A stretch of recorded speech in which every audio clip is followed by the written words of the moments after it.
Hello, my name is Pastor Andrew King, and welcome to Faith Support. Today, we're going to talk about unstoppable faith.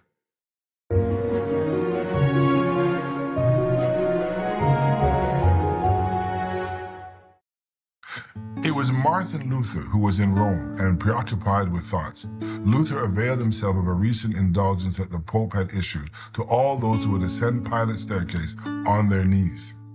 While he was ascending the staircase, he heard a voice saying to him for the third time, "The just shall live by faith." He jumped to his feet and left the scene in shame and fear. The verse seared in his soul. It was a turning point for Luther, one that would alter the course of his entire life. You see, there are moments in the life of a believer that are unforgettable, but will help to chart the course of one's life. Like Luther, there are particular events that solidify for the believer that this is it, and now they are ready to commit their entire existence to the cause that has been revealed to them. No turning back. They will not give up. Going forward, come what may. The writer of Hebrews describes it as faith, the substance of things hoped for, the evidence of things not yet seen. Hebrews 11, verse 1. The Bible in Hebrews continues that without faith, it is impossible to please God in verse 6. See, when a believer is operating on a spiritual plane, what seemed impossible before is now possible, attainable, and available. Once we place our entire life in the hands of the Master and give him the permission to lead, there's nothing holding us back. We now have our marching orders. We are enlisted in the army of faith. And being in the army with the shield of faith and the sword of the Spirit, we are ready to do battle. We must be equipped with the weapons of our warfare, for the weapons of our warfare are not carnal, but they are mighty in God to the pulling down of strongholds. 2 Corinthians chapter 10, verse 4 tells us. When we have to do battle, we need to put on the full armor of God. We need to be properly fitted to do battle in the army of the Lord.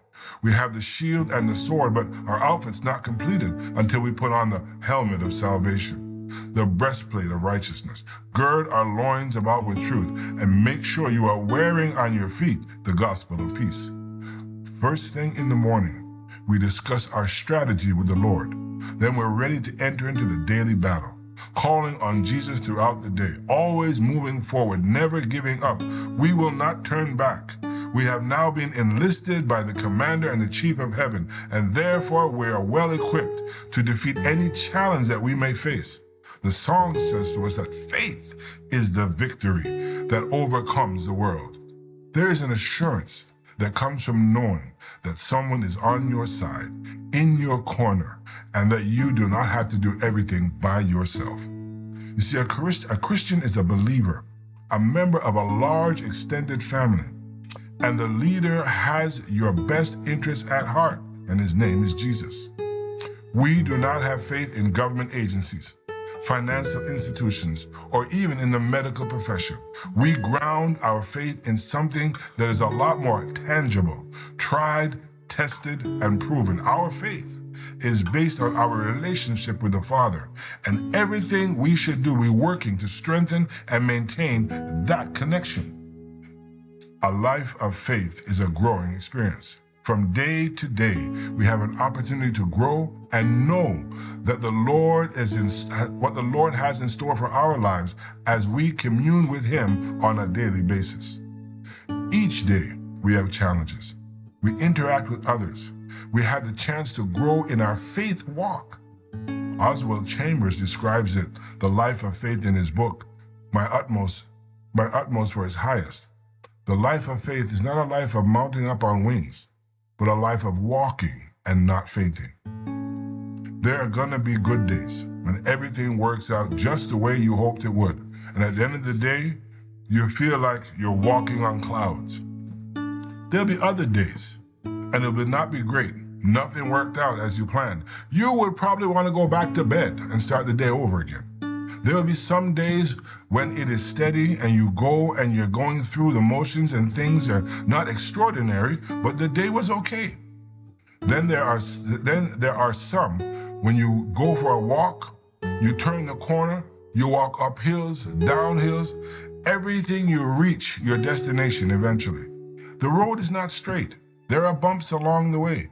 The Christian should not expect an effortless journey on a flat, straight road. Oswald Chambers' statement is, a life of faith is one where we keep going and never giving up. Isaiah describes it like this: but they who wait on the Lord shall renew their strength. They shall mount up on wings as eagles. They shall run and not get weary. They shall walk and not faint. The Lord is in your corner. Today, just like any other day, He is standing by the door and ready to accompany you as you go on your way. The advertisement says, don't leave home without Him. I agree. Don't leave home without Him. We are reminded today and every day as Christians, we walk by faith and not by sight, which means no matter what troubles ahead, no matter how bad the situation may seem, even when you would rather turn back, we keep moving forward by faith, knowing that the battle's not ours, it is God's. 2 Chronicles 20, verse 15. Keep pressing on, day by day. The Lord is with you, and you have been promised that there's a prize waiting for us at the end of this journey. Keep the faith. Blessings on you.